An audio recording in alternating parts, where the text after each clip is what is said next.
I'm back in the apiary with the master beekeeper Ivy, and today we're going to learn how to remove burr comb.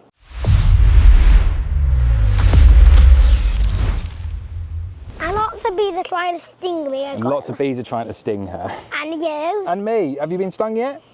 I barely have. What about you? Barely have. How's the bee suit coping? Good. Is it good? Yeah. You like it? And we got little holes in here too, so we can see the bees, because if they were completely covered in black, we wouldn't be able to see them, see how they were getting on. Right, so on this colony here we have burr comb, which is wild honeycomb on top of the frames like this. And this is not good for the colony of bees. Do you know why it's not good? Why is it not good, Ives? Because the wasps are also trying to steal the honey. Because the wasps will come and try and steal the honey. Good, that's a good idea. The actual reason why it's not good is there is a thing called bee space. And if you don't get rid of all of this burr comb, they stick the frames together, which means that it's very difficult to do your inspections. So we need someone to help remove this burr comb. I can't. You're gonna help? Yeah. Excellent, okay. So underneath the box as well, we've got burr comb up there. We're going to need to remove all of that. So all we're going to use is a hive tool. If you've got a smoker, you can blow the bees down, but if you just give them like a little bit of a shake as well, you can do that. And then we're just going to scrape the frames like this. And it can be a little bit tricky, but you just need to get every little bit of comb off like that. And sometimes the wasp, we don't want that on it, because it also might make the bees not well, really. Will it make the bees not well?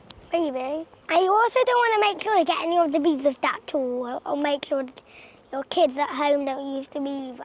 It's quite sharp, isn't it? So what were you saying about this, Ives? And you might not want to let your child touch it at home. Why not? Because it can be really sharp. So it can be very sharp at that end there. So really this is adults only, this bit, isn't it? So what we're trying to do is scrape off all of that wax there. Be careful of the bees, Dad. That's right, we're going to be as careful as the bees as we possibly can. And you can see I didn't get any bees there, did I? Yeah, we nearly did. Nearly did. So if you just go like this with your fingers. There's a little bee on me here too. Ivy's going to distract the bees, but if you go like that, you can also use smoke to get rid of the bees, or you can just mush them out the way a bit. This bee is kind of looking for someplace to sting me.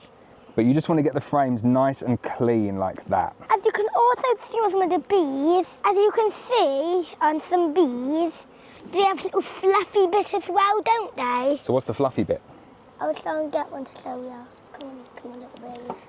We're doing a little video here. Come on, bees. Oh, can. Oh.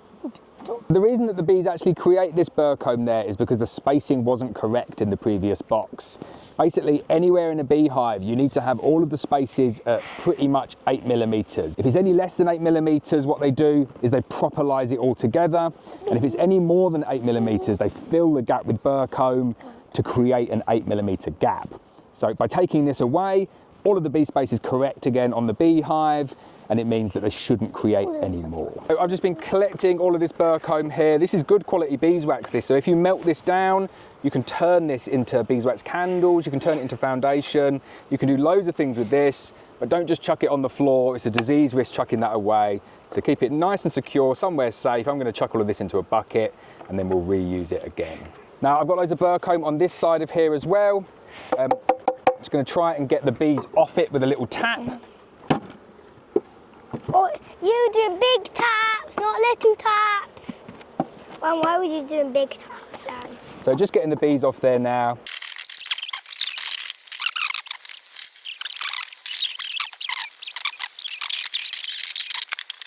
So what's all of this made of? Beeswax. Beeswax. So we're going to take that home, we're going to render it down, we're going to produce some beeswax, and then maybe we'll make our very own candle. Yeah. Good idea? I really enjoy doing the videos with Ivy. I think we deserve a high five. Oh yeah.